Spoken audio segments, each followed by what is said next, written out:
And the American Chamber of Commerce in Ghana, the U.S. Embassy in Ghana, the U.S. Commercial Service, the U.S. Chamber of Commerce, and the United States Embassy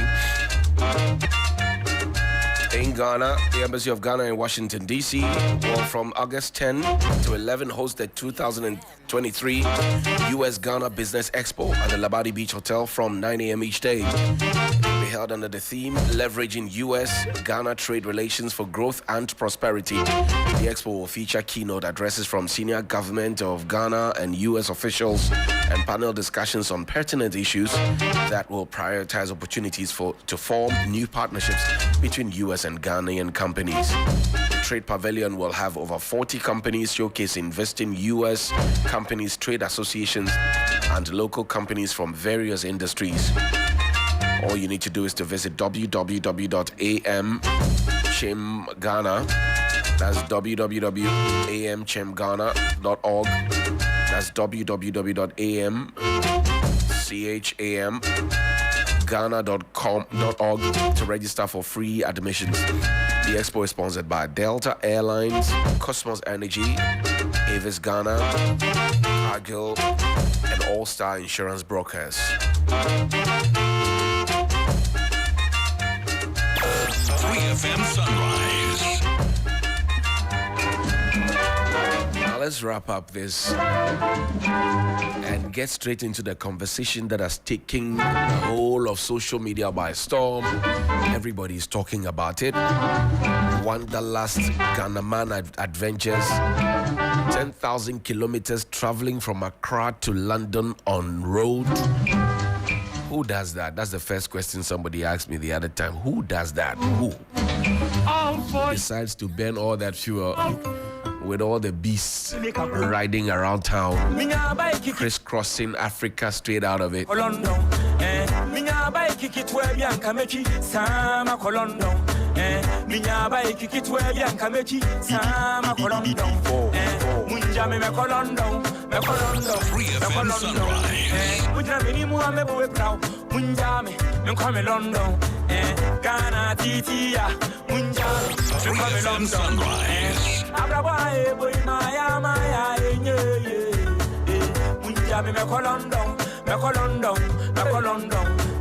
I go ride bicycle, I go come back. I read them up. I know say shortcut day for Iraq. That way not dangerous, but you could say I go leave Ghana. 3FM Sunrise. Soon and so I am 1, 2, I buckle my shoe away to London. You think say a fool? 3, 4, and come in cut this a bicycle. A day, yeah, make up 5, 6, Queen Elizabeth, yeah, I come home. 3FM Sunrise. 3FM Sunrise. There was no easy. You know easy say you go come my money. Ghana jaga jaga nako, Nigeria jaga jaga nako, Togo jaga jaga nako, Cameroon jaga jaga nako, Ivory Coast jaga jaga nako, na Benin jaga jaga nako, Liberia jaga jaga nako, Africa jaga jaga nako. Heme kwa me yada de ponko, yasim yabo men kwa me yadonko. We'll listen to some more of that song later. In studio is Kojo Akuto Boateng, one who ran away from this job about a year ago. And then also there's Richard Enim Sinya Balai. And then Sewai Dusei Shikanik. And also Kwabena, who's joining us on Zoom. Welcome, ladies and gentlemen. Good morning. Good morning. Good morning. How are we? Me, I could be better. Yeah, I can imagine. Kwabena, how are you? Hello, Kwabena, can you hear me? You have to unmute yourself, Kwabena. So, can you hear me? I can hear you. How are you? Doing well. Great. Taking a pit stop now. Okay, let me ask this question. I don't know which one of you would want to ask. Why did you decide to do this? Accra to London via vehicle. Kotoka International Airport is still open. Yeah. Why? Is this a family program? Are kids listening? Yes, kids are listening. Let me whisper. Whiskey. Ah. I see. One of those evenings, having a chat with Kwabena Pipra, and we're like, obviously, we were at Tipple, our favorite Tipple, Right. And it was like, Charlie, this London thing, we can drive. It's like, well, so we started planning. This was about 2018, 2019. Then COVID happened. Right. So we couldn't go anywhere. So we decided to drive around Ghana. Okay. So we did Ghana about 5 times. I mean, all the cardinal points. Okay. We went to the west, all the way to the border, Samna Boy, all those areas. Went all the way to Wa. Okay. Came all the way to the Volta. In fact, for me, the Volta happens to be the best region in terms of scenery and so on. We explored all of Ghana about 5 times. Then immediately after COVID, we decided to climb Kilimanjaro. That's what we did last. In Kenya. In Tanzania. We did that. Before that, we attempted Afajatu. Okay. And it actually showed us how unfit we were. But so that's been the trajectory. About 3 of us on that trip had been doing Ghana all these years, and we decided to up the ante. But there's a method to our madness, and as we go along, you will understand the kind of businesses we do and the kinds of causes we support. And Kwabena will talk about what he's supporting, and also my line of work around supporting organizations and schools and so on to prepare students for the future of work. So it's really about an awareness about bridging the digital poverty divide, using our businesses to raise money.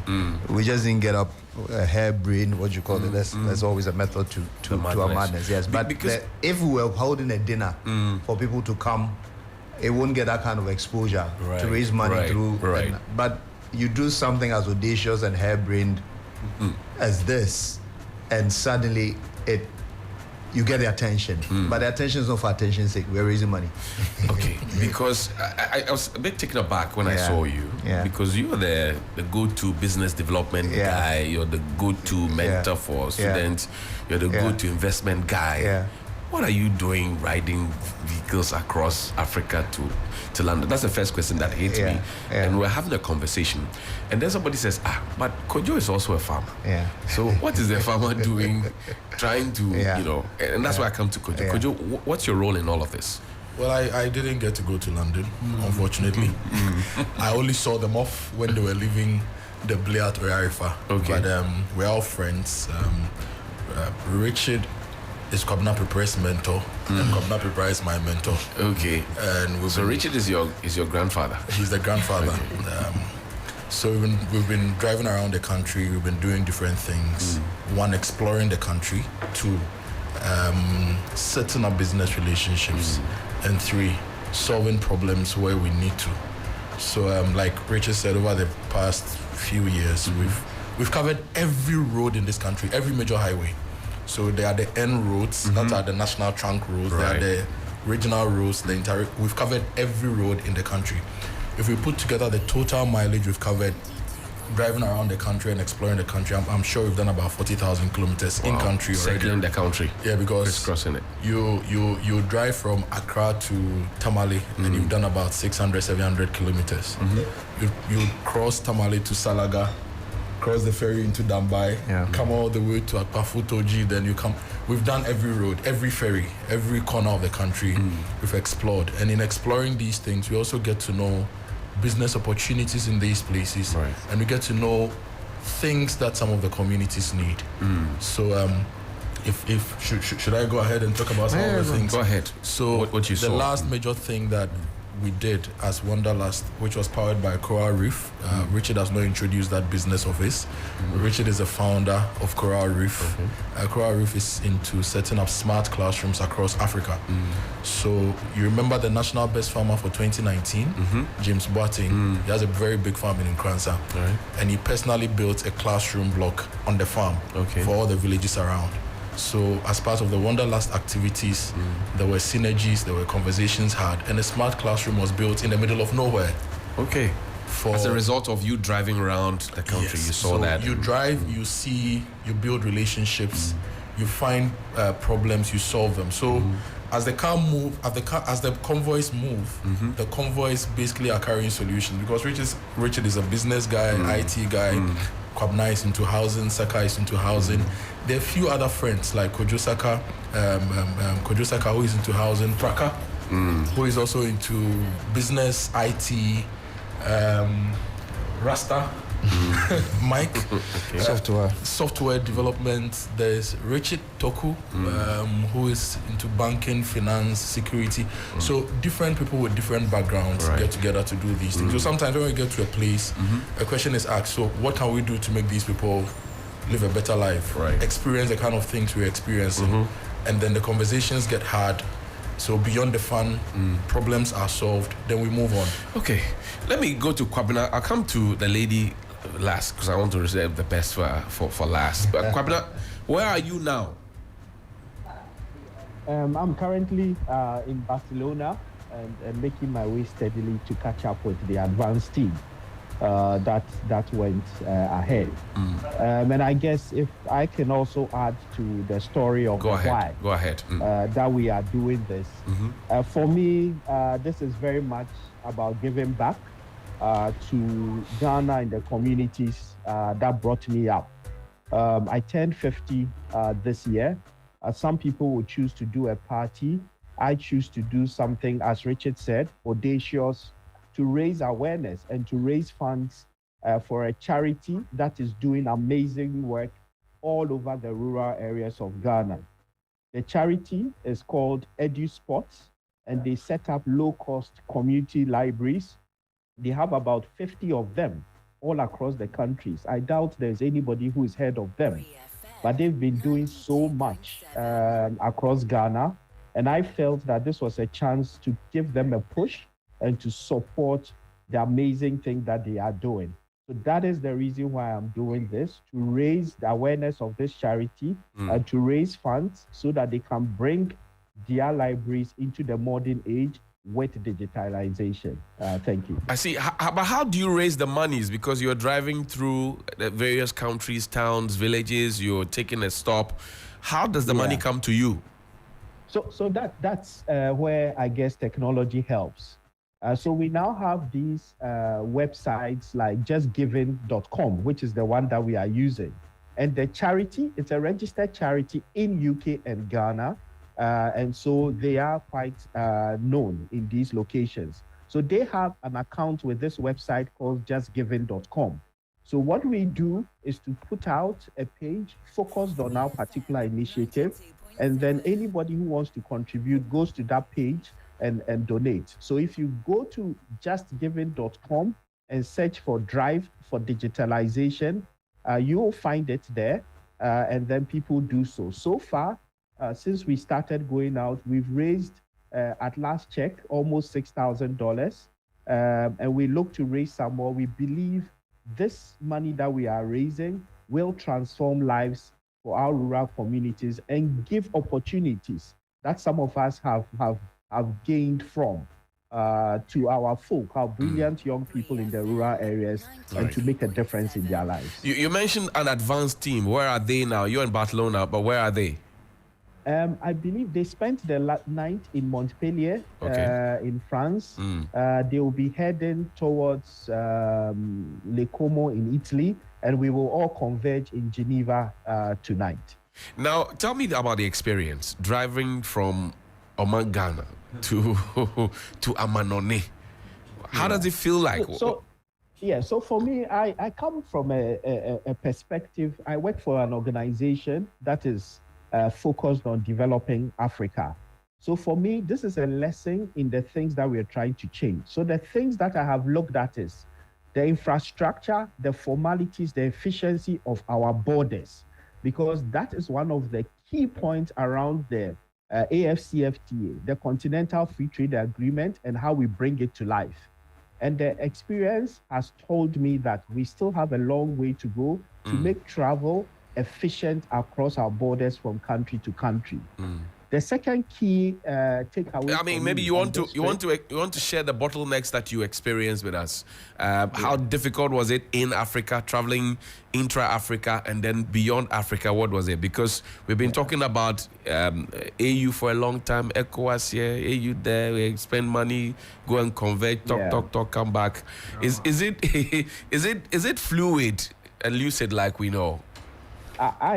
Fluid is not the term I would use to describe moving across borders.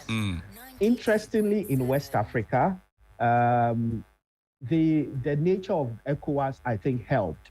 So movement of people from the experience sounds slightly easier, but in reality, you still go through border formalities at every point. So on exit, you go through formalities, and on entry into another country, you go through formalities. So that could be made easier. It's important that we have free movement of people. Now, in trying to move a vehicle from one country to another, the complexities then even come in more. So we've picked up new vocabulary like laissez-passer, carte grise. These are all things that I had never thought about until we started on this trip. And it's almost like every time you enter a country, you need to get a visa for the car to enter. Interestingly, if I then compare the experience driving through ECOWAS and Africa with the experience of entering Spain, one would have assumed it would have been much more difficult. Right. But we literally breezed through entering Spain. So there's a lot of lessons out there that we are picking up. There's a lot of learnings that we can share with stakeholders to improve and make the AFCFTA a reality. Language barriers. I'll come to you, Sinabala, sorry, but let's talk about language barriers. Was it a thorn in your flesh, a stumbling block in your way? It is. And it also brings up another lesson that I've picked up. Most often than not, we tend to find that our neighbors in the Francophone countries will have some element of English in addition to the French that they speak. And incidentally, we happen to go through Côte d'Ivoire, Mali, Senegal, Mauritania, all of whom speak French. So we had to make do with my primary school French. So I have to give a shout out to Alliance Française, who taught me the French that I know. So that is what we used to help ourselves as we move from border to border. So yes, language could be a barrier, but I think as a society, as Ghanaians, we need to think about the fact that we are surrounded by French-speaking countries, and our focus on learning French must be front and center of some of our educational systems. Just before I go to Sewa, like you wanted to say something. I mean, I want to take a step and talk about rural Ghana and the digital poverty divide.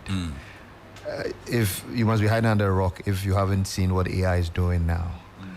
And a lot of our rural kids have not come to the starting point. They are not at the starting blocks. So there must be a deliberate policy. Private sector can do so much, but with governments and foundations and so on, it's something that we need to increase access, equity, and inclusion. That's the first point I wanted to make. The second thing is about the average arrogance of an English speaker. Thinking that everywhere you go, at least you will find one person who speaks English. It's not quite the case. There are instances where French people refuse to speak. Even though they can. And force you to use sign language to communicate. Wow. Okay. We started talking about ECOWAS eons ago, decades ago, even before EU we haven't made crossing over to Mauritania was a whole different... Tell me about it. What happened? Apart from so just let me excite you that Guru boys are everywhere. Oh, okay. Guru boys are everywhere. They are alive and well. I mean, they oil the wheels and let machinery go at borders and posts. You can decide to go through the official channels and so on. But it's like chaos has to thrive for those guys to have an opportunity. And in some cases, they are linked to officialdom. So in Mauritania, 2 of our cars were stopped because they had tinted windows. It was an offense. Okay. They took us to the police station, detained us, anything around 7 to 8 hours. Wow. I mean, I have nothing positive or useful to say about the border experience about Mauritania. If you think about any country, the first port of call or how you get an image of a country, your first image of a country is at the ports, airports, land, and so on. And it was a terrible experience. I mean, the heat, the dehydration, the stress, the fleecing, a whole catalog. If you're going to do this trip, then psych yourself for the crossing from from Senegal to Mauritania. What's the name of the port? Rosso Port. I mean, it's a den of iniquity. I know that you did some research before you absolutely. You moved on because Absolutely. you would not move. Nothing prepares you. would not. Nothing. No research prepares you for the nonsense we went through. Can I say that? Yes, go ahead. What doesn't make sense is nonsense. Yeah, I mean, what we went through didn't make sense. They're detaining you, fining you, and said, look, they're going to detain us, the cars, for 48 hours. Meanwhile, we're disrupting your plan. Absolutely. You know, we left there about 7, 8 for another 3-hour trip from the border to Nouakchott. You know, shout out to the honorable consuls in both Mali and Mauritania who supported us, some fufu and light soup and banku and whatever that met us. At 10:30, nobody was in a position to analyze whether the show was good for the night or not. No. We had, and the support they gave us. I mean, as Kwabna was saying, every single barrier, and there are so many barriers. You need to hand out one paper, and with that support from the diplomatic, it made our movement in Mauritania far easier, all the way to the Moroccan border. Let me engage Sewa. Sewa, I haven't heard your voice. You were on the trip up to a point. Where did you get to from Accra? Casablanca. Okay, now tell me, give me a pictorial view of what it was from Accra all the way to Casablanca. Well, my perspective is clearly different. It was to test the boundaries of my expertise when it comes to mechanics of vehicles. Right. Now, seeing how cars behave with the varying terrain, varying climates, it gave me a good idea, first-hand experience on how to advise my clients if they ask, what car should I buy if I'm looking to go on a long distance trip? I know firsthand what to say. Now, my experience as a woman, that makes it interesting. There are not a lot of good or hygienic places of convenience. Okay. So infection, it's infection. It's terrible. So yeah, that would say that's my experience. You were the mechanic on the trip. No, we had Kwame. You had Kwame as well, but you were providing support. Well, initially yes, but Kwame Pepa was very good and very helpful. So shout out to Kwame. Did the cars break down at some point that you had to attend to them? We had a few instances where the windscreens cracked, and then the RX 350. We had very bad road, so it hit a very bad pothole, and then the oil sump kind of it had an issue with the oil sump, but it was perfect. We were able to fix it, and the car was perfect. Could you hearing these things? I mean, you didn't go on the trip, but I know that you've been passionate about. I went on the trip virtually. I was on the trip on WhatsApp. So I know that you've been very passionate about connecting Africa and taking sustenance and specials and all of that. Hearing these narratives, what does it say to you? Well, it tells me that Ghana, we must position ourselves better in Africa. Everybody talks about Ghanaian hospitality, but some of these challenges they had at the borders, even locals, we Ghanaians, when we travel at Kotoka, there are some immigration officers who would want to do all sorts of things to just frustrate us. Togo. Knowing all these things, if you get to the Plau border, if you get to the Lubo border, on the Ghanaian side, we need to be excellent. We need to deliver excellent service to people who want to come into Ghana, so that the narrative that Ghana is a good destination for business will continue, and it will be deepened across Africa. We are currently hosting the Africa Continental Free Trade Area in Ghana. Right. That's right. We are currently leading a lot of the change across Africa. So we need to learn lessons from how people are misbehaving, So we are practically like them in a lot of the places. So we improve. Number two, there are some of the countries and some of the road networks you'll just enjoy, like the Côte d'Ivoire expedition. And Dakar. You will drive about 400 kilometers On good road. on very good roads and enjoy the drive. There is not a single road in this country that you can consistently drive for 100 kilometers and not have issues. You know the issue with the RX? Our last trip, 2 years ago, exactly 2 years ago, we're driving from Ho to Keta. Okay.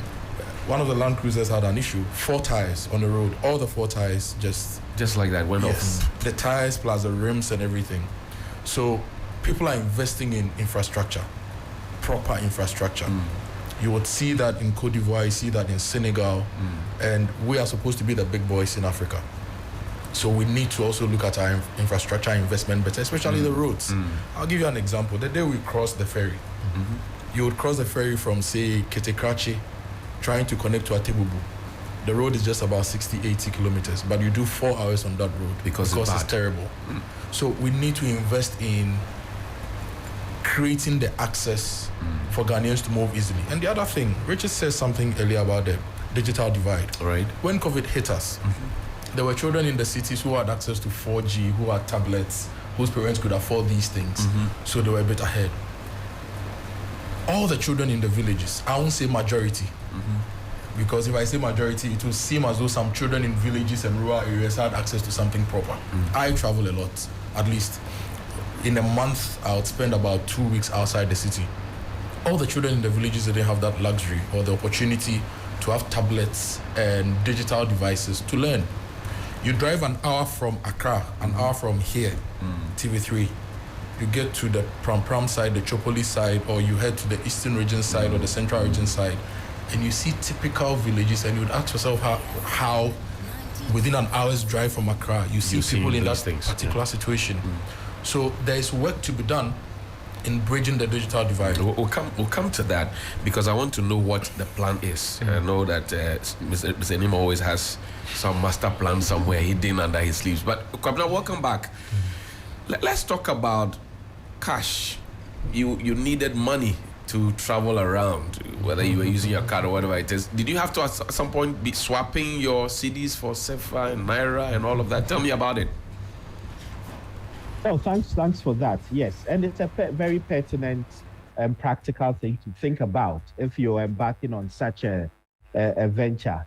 So definitely we anticipated the worst of situations and made sure that we had cash with us. So going through the safer zones, we made sure we had changed some safer in Ghana to be using wherever our cards did not work. And yes, in certain places, cards did not work and we had to use cash. So SAFA took us through Côte d'Ivoire, Mali, and Senegal. On entering Mauritania, we then had to change money into their local currency. And the entrepreneurs at the airport, at the border post, are always there and ready to give us that change. So at least it allowed you to have something on hand. By and large, there were quite a few places where the cards worked, but having some cash on you ensures that you are never caught out in a situation where things are difficult. Not to talk about also the quality of the sort of accommodation that we had throughout. Tell me about them. Morocco, I'll give you one extreme example. Morocco, from general infrastructure perspective, even crossing the border was one of the best experiences. Sadly, it was the one place where we slept in what I would describe as one of the worst hotels one could think about. I see. In a town called Boujdour. And to be honest, some of our folk did not get rooms and had to spend the night in their car. Those of us who braved it have stories to tell. You want to share that story? I think we'll keep it for another day. But yes, suffice it to say, it was quite an experience. If you come back into, say, Mauritania, to be fair, the hotel we slept in was generally of good quality. Some of us with aging legs suffered a bit climbing up 4 long flights of stairs with our heavy bags. But by and large, it was fairly fine. Senegal, fantastic experience. Dakar, we had an excellent hotel to stay in, quite central in the city, close enough to amenities for us to get our cars looked out and sorted out. Côte d'Ivoire as well, I think that was also fairly okay. I think in Boaké, we slept in what one will call an eco lodge. Not necessarily the ultimate comfort level for all of us, but at least there is infrastructure available to meet basic needs across the journey. Of course, in Europe, it's then a very different story, and sometimes it's about having availability of rooms for you to stay in. So that's been that part of the experience. Somebody asked the question yesterday that what did you mean? No, I think that maybe is being looked at in the wrong way. So if you listen carefully to all that we are talking about here, we are talking about a campaign to raise awareness about the digital divide in our rural communities. Right. We are raising funds to actually fund NGOs and charities who are intervening positively in our rural areas. We are observing the practicalities of what we as Africa want to do to transform ourselves into one single region. So I think people should not lose sight of this, of the fact that in doing so, yes, it will be remiss of me to say this is not an experience we are enjoying. But I think to interpret it in that context just gets it wrong. Right. So I'm hoping that people listening to you today are seeing the wider picture for what it is. I see. And maybe we'll wrap up with you on Zoom. So you're joining your colleagues. You'll be in Geneva by close of day. We wish you all the best. But the takeaway for us should be, you mentioned Edu Sports, and that you are going to raise funds to bridge the digital divide and all of that. What should the individual countries where these NGOs do exist and want to help you to bridge the digital gaps, what should their governments and their policymakers be thinking about at this time? I think it's in some European countries now, access to, say, the internet is now considered a basic human right.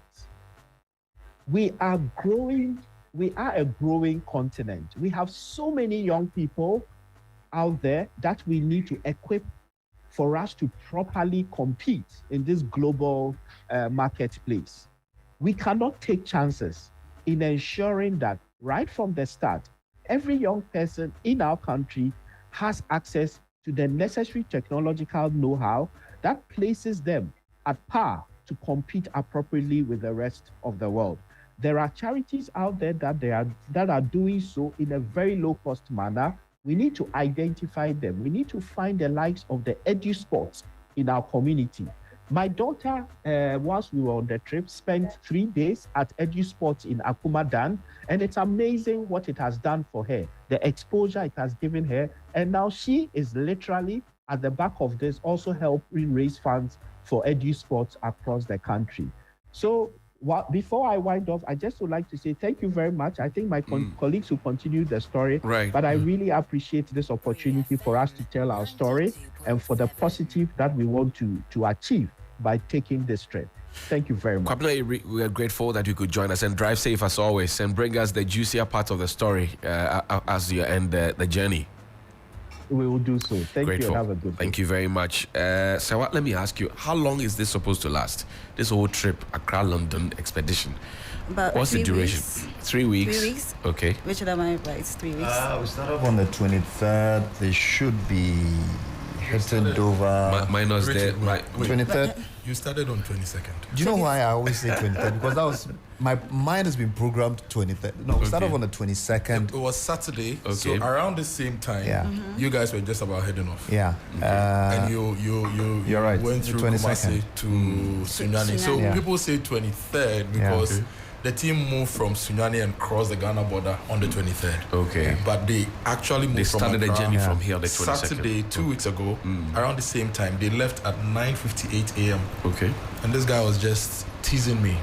that. We were saying all sorts of things. Standard operating procedure. Standard operating procedure. Are you going to write a book about this experience? Don't go down that road, though. No, Will you buy? No, I'm asking. Oh, you know, anytime we go on something, we go to Kilimanjaro. So write a book. There's a whole association of write a book. But this one is novel. Yeah. This particular one. I mean, we've had offers. We'll see. We'll see. The point I wanted to make about the lodgings and so on. I mean, for instance, when I checked into my room, I worked across the continent. I mean, one time, imagine you're in a hotel in Dubai, 5-star. You get to Accra, they say go to Niger.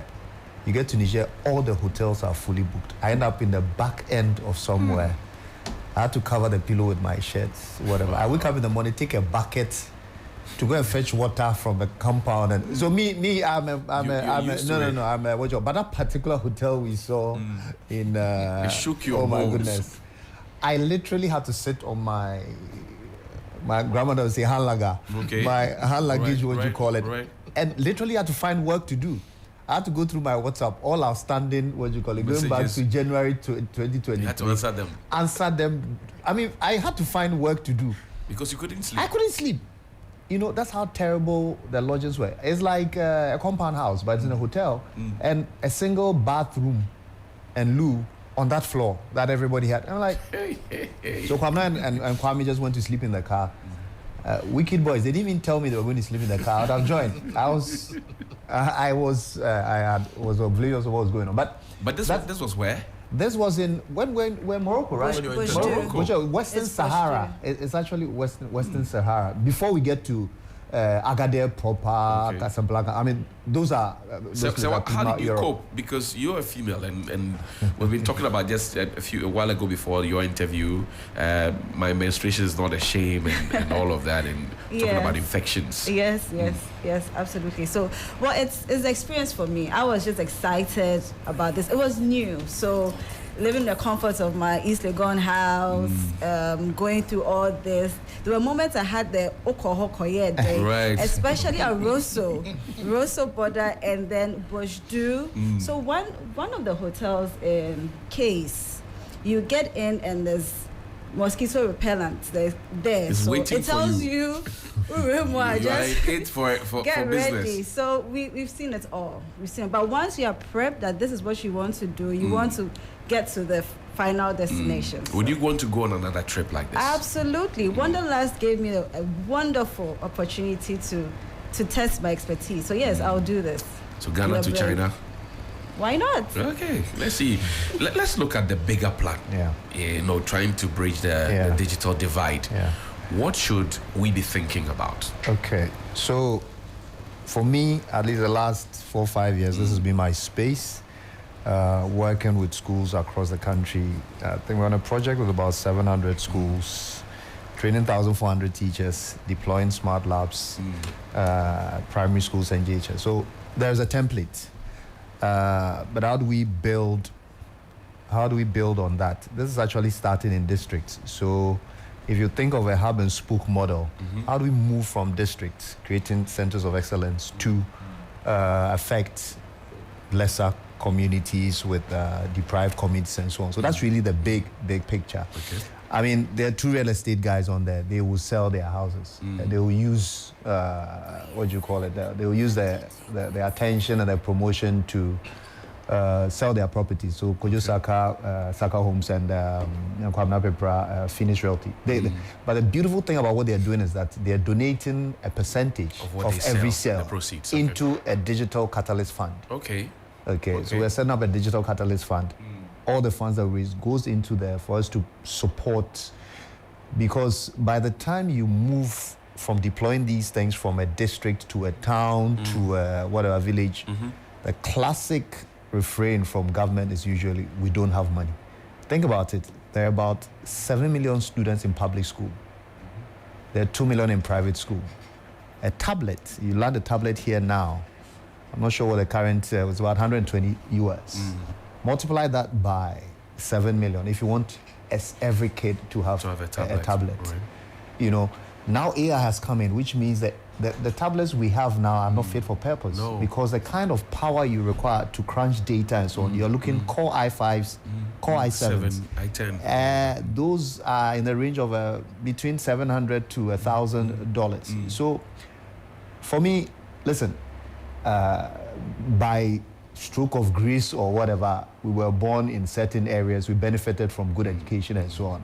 My son was privileged not to go through it, but irrespective of that, what do we do to support?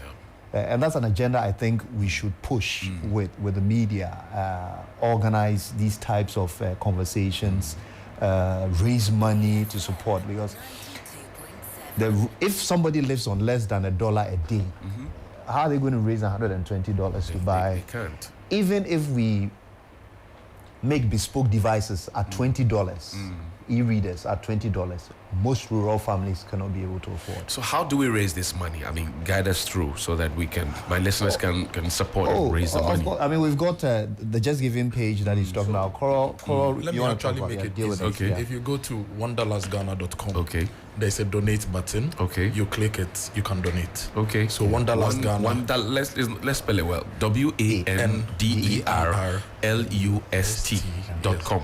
No. Wanderlust. LUST Ghana. Okay, there's Ghana. Okay. Wanderlustghana.com. There's a donate button. Okay. You can donate and support the cause. What we are doing, some people I've seen post online, they have money and they are just having fun. Look, they should come and see into my liabilities on my balance sheet. The value of the attention the trip has given, that value we are turning around to give these children a better opportunity. It's unquantifiable. And for us, we travel all the time, we see things. We want every child we come into contact with to have the same opportunity we did. And before we leave here, Johnny, you are buying 2 tablets. It's $120 per tablet. If you give me $240, you see, he went, it's 2,500 You're not asking me if I can buy 1 or buy 2. You're just telling me I should buy 2. It's been imposed. It's been imposed I on have you. known you for years. It's been imposed and I know on how you. passionate you are about communities. Kojo, That's why you started Kojo. Community Connect. all those. Kojo. You see how the man is butchering me because he knows my weak point. From the Good Life to Community Connect to Johnny's Bites, you will take a bite at this drive for digitalization. I have no problem. And connect with the communities and give them a good one life. other point I want to make. Quick one. One other point. Teachers are the media of instruction to these kids. One of the things we need to support is building the capacity of teachers. Right. The kids, the Nkranza farm that we're talking about, we gave them devices in January. By June, July, the kids were coding and assembling robots. I've got videos I can share with you. Wow, I'd love to show them. The kids are tactile. It's like they attack these things like a duck. You just have to mold them, that's all. Provide them with access, equity, and inclusion. These kids, girls, that Methodist Manfi girls, they won that World Robotics competition twice. MTN have cut a sort about 250,000 building a unit there for them to serve what you call. So it's really about access, equity, and inclusion. If we can deal with that bit, we'll be fine. We will compete. Aren't we the same people that go to Harvard, Yale, and all these people? I'm going to compete with them. Give them access, equity, and inclusion. And we'll do it. Yeah. Wanderlustghana.com. Click donate. And if you want to read about the story, Rich's travelogue is there from day 1 to day 9 so far. I think I've slagged with my. So everything is there. Yes. We also post videos and more photos. And look, let's get together to make the world a better place. Let's use fun experiences and adventure and the little we can to make the world a better place. And I need to make an honorable mention for three ladies. So Sewa is here because she went all the way to Morocco. But we also have a friend of ours who managed to drive from Ghana to Cote d'Ivoire. She drove in and out. Eliza. Yes. The preparatory trips for Accra to London. She runs Jamrock at Oak Plaza. Lovely woman. And there's the sister of Wanderlust, Afio of Kitchen Hearts. Yes, Afio. Miranda, Afio Lako Kofi. You are bringing the Chobos name out. Miranda. So these three women have been with us. And, you have the final word, Sewa. What do you leave with us? This trip has given, it shows that there's more to buying a vehicle other than looking at the price of it. You should understand the mechanics, understand how it behaves in different terrains, as I mentioned. And also, this gives us a good opportunity to see why 11 plus one woman will drive all the way to UK to raise awareness, raise funds for the project that they are into. So okay, who bought the petrol for the trip? You really want to go there? Yeah, I want to ask. You want to go there? I mean, we should close, but I want to. We know. approached a few OMCs. Okay. I think Total and so on. This is a family show, so I can't tell you exactly. How actually? He's trying to say we bought the fuel ourselves. Wow. Yeah. So this trip was fully sponsored by the people who were on no sponsorship. The OMCs didn't hold you. The only corporate help this trip has enjoyed is from Coral Reef Innovation, which is the richest company that is helping with the tablet. Finis Realty. Finis Realty built Ritz Square at Ritz Junction, Rocky's Nest at Adenta, and then their new development is the Blay at Oyarifa, which is selling, and then Saka Homes. So you check out Phoenix Realty online or Saka Homes, and then Coral Reef Innovations. They are the only ones who and support Shikanic. These are the corporate. They say you now sponsored the trip. Self-sponsored, self-drive. God bless you, and for the thoughts that you have for the rural Ghana and trying to bridge that gap. God bless you. So I do say Shikanic Kwabena Yerebi, who joined us on Zoom. He's joining his colleagues in Geneva later today. Kojo Kutu Boating, farmer, builder, and everything. Some and Richard Enim, Senior Balai, big man at Coral Reef Innovations. My name is Johnny Hughes. We're going to talk about reading and the